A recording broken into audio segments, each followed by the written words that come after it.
सुप्रभात बच्चों। आज के इस वीडियो में हम संस्कृत खंड तृतीया पाठा पुरुषोत्तमः रामा का अभ्यास कार्य करेंगे। सबसे पहले अभ्यास में जो प्रश्न दिए हैं उन प्रश्नों के उत्तर संस्कृत में आपको देने हैं। संस्कृत में प्रश्न हैं, संस्कृत में ही उत्तर देने हैं। पाठ आपने पढ़ा, पाठ से ही संबंधित प्रश्न है यहाँ, और अगर आपने ठीक से अनुवाद समझ लिया होगा तो आप उत्तर स्वयं कर सकते हैं। तो आइए आरंभ करते हैं। इसी तरह से आपको हेडिंग डालनी है, निम्नलिखित प्रश्नों के उत्तर संस्कृत में दीजिए। पहला प्रश्न है, रामः कस्मिन् वंशे उत्पन्ना अभवत्। अभवत् भू धातु का भूतकाल में शब्द है ये। तो प्रश्न क्या है इसमें, रामः राम, कस्मिन् कौन से, किस, वंशे वंश में, उत्पन्नः उत्पन्न, अभवत हुए थे। राम कौन से वंश में उत्पन्न हुए थे, राम किस वंश में उत्पन्न हुए थे। पहला श्लोक हमने पढ़ा था, इक्ष्वाकु वंश प्रभवो रामो नाम जने श्रुता। पहली ही पंक्ति में उत्तर है, इक्ष्वाकु वंश प्रभवो। प्रभवो का अर्थ होता है उत्पन्न होना। उत्तर हम लिख देंगे। केवल हमें जो प्रश्नवाचक शब्द है उसको हटाकर उत्तर का शब्द रखना होता है। संस्कृत में बहुत ही आसान है, वही विभक्ति आपको प्रयोग करनी होती है और वही केवल एक शब्द हटाना होता है और उसकी जगह पर, उसके स्थान पर उत्तर का शब्द रख देना होता है। कस्मिन् वंशे, उत्तर हो जाएगा हमारा इक्ष्वाकु वंशे। महाराज इक्ष्वाकु वंश में राजा जो इक्ष्वाकु हुए, राम के पूर्वज, उसी वंश में राम उत्पन्न हुए थे। तो उत्तर हमारा क्या होगा, रामः इक्ष्वाकु वंशे उत्पन्नः अभवत्। हमने कहीं पर कोई विभक्ति नहीं बदली है, जैसा प्रश्न में था वैसा ही उत्तर में लिख दिया, केवल कस्मिन् के स्थान पर इक्ष्वाकु रख दिया है और हमारा उत्तर पूरा हो गया। अगला प्रश्न है, रामः वीर्ये केन सदृशा आसीत। राम वीरता में किसके समान थे। सदृशा का अर्थ है समान, केन किसके। अब केन में जो विभक्ति आई है वही विभक्ति हमें तृतीया विभक्ति है, तो हमें केन हटाना है और विष्णु शब्द का, विष्णु के समान थे वीरता में, तो विष्णु शब्द की तृतीया विभक्ति ही हम रखेंगे यहाँ पर। रामः वीर्ये केन सदृशा आसीत। उत्तर क्या होगा, रामः वीर्ये विष्णुना सदृशः आसीत। राम वीरता में विष्णु के समान थे। अगला प्रश्न है, रामः कस्य रक्षिता आसीत। कस्य, जो विभक्ति इसमें वही उत्तर के शब्द में आएगी। इस बात का बहुत ध्यान रखना है। रामा कस्य रक्षिता, राम किसकी रक्षा करते थे। किसकी करते थे, हमने श्लोक में पढ़ाई था कि रक्षिता स्वस्य धर्मस्य स्वजनस्य च रक्षिता जीवलोकस्य धर्मस्य परिरक्षिता। तो किसकी रक्षा करते थे, समस्त जीवलोक की और धर्म की। उत्तर में हम क्या करेंगे, कस्य है यहाँ, तो यहाँ जीवलोकस्य, इसमें भी वही विभक्ति आ गई। रामः जीवलोकस्य धर्मस्य च। देखिए उत्तर के दोनों शब्दों में उसी विभक्ति का प्रयोग हुआ है जिस विभक्ति का प्रश्न में। रामः जीवलोकस्य धर्मस्य च रक्षिता आसीत। राम जीवलोक और धर्म की रक्षा करते थे। अगला प्रश्न है, फिर से वही प्रश्न थोड़ा सा घुमा के पूछ दिया गया है। प्रश्न वही है, जीवलोकस्य धर्मस्य च रक्षिता का आसीत, कौन करता था। पहले प्रश्न में था कि राम किसकी रक्षा करते थे, अब पूछा गया कि जीवलोक और धर्म की रक्षा कौन करता था। वही वाक्य है, वही श्लोक से है और उसी श्लोक में से है ये वाक्य, परंतु घुमा दिया गया। अब यहाँ पर का आसीत, उत्तर वही हो जाएगा। कौन करता था, राम।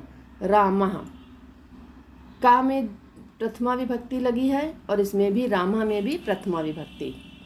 रामः जीवलोकस्य धर्मस्य च रक्षिता आसीत्। राम जीवलोक और धर्म की रक्षा करते थे।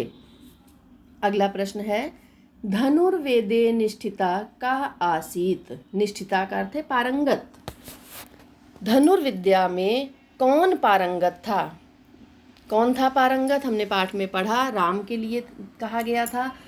अब उत्तर क्या है? हमें केवल कह में प्रथमा है तो रामः का प्रथमा विभक्ति का शब्द आएगा।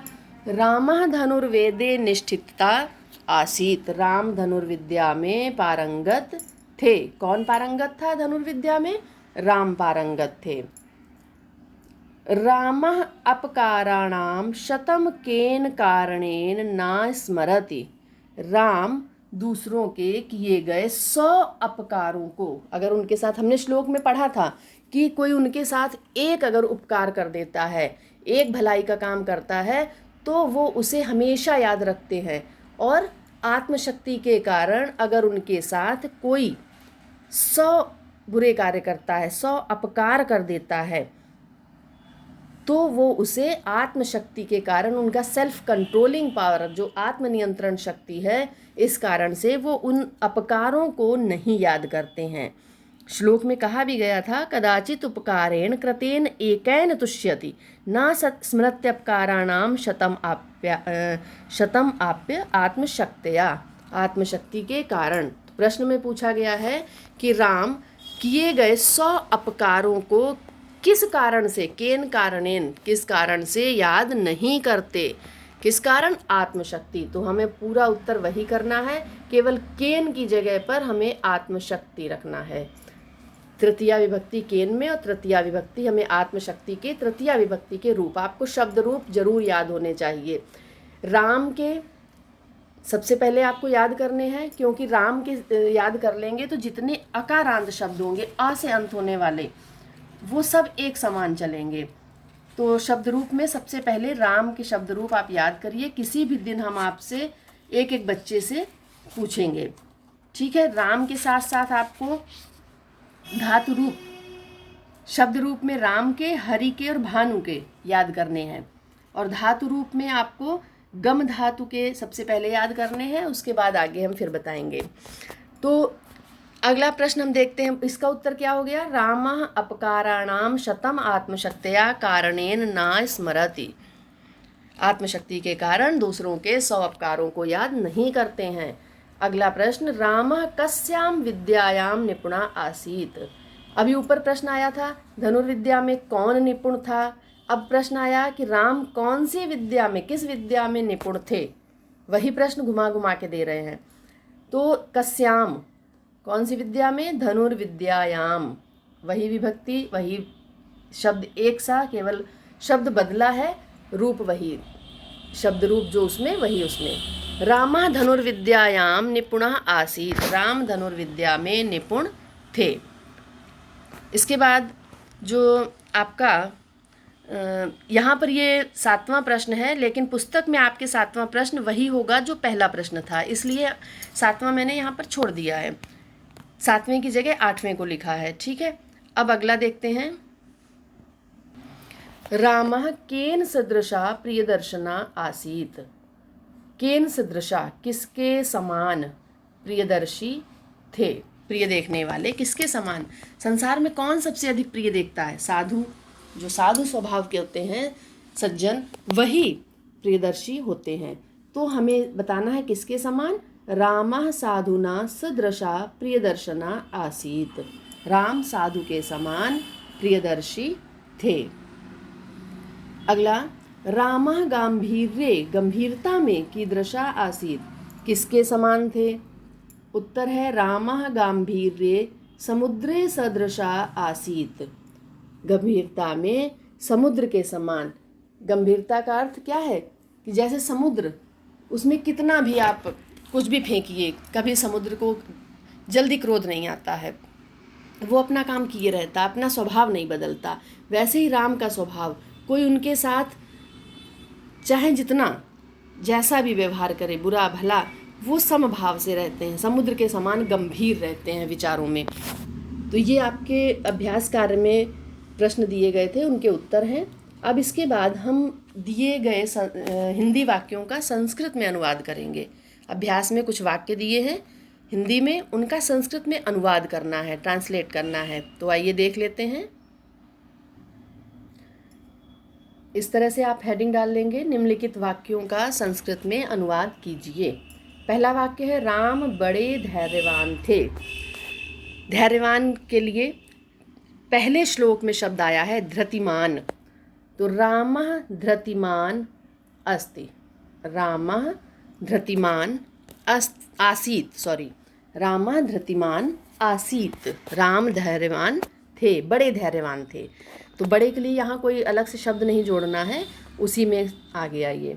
वे बुद्धिमान थे, वे की जगह पर यहाँ करिए सह, सह बुद्धिमान आसीत।